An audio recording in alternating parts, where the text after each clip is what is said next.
from your Instagram application, and with this new configuration you can deactivate your Instagram account temporarily until you log in again. To do this, we will go to our profile.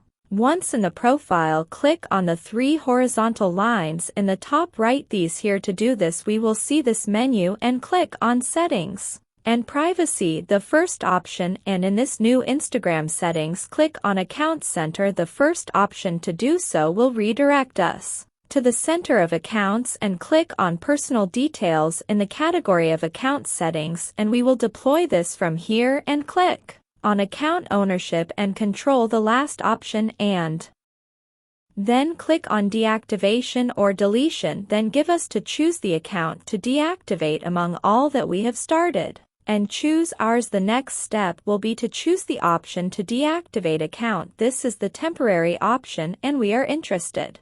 After that, click on Continue, and for security we will enter our password. When we enter the password, will ask us a reason why we want to deactivate our account. Choose which is because this does not affect anything, and we give to continue. Readering goes to the last step to confirm the deactivation of the account. When we do this, as it tells us in this brief description, the only thing that will be needed to reactivate it will be logged back into our account. Instagram deactivated.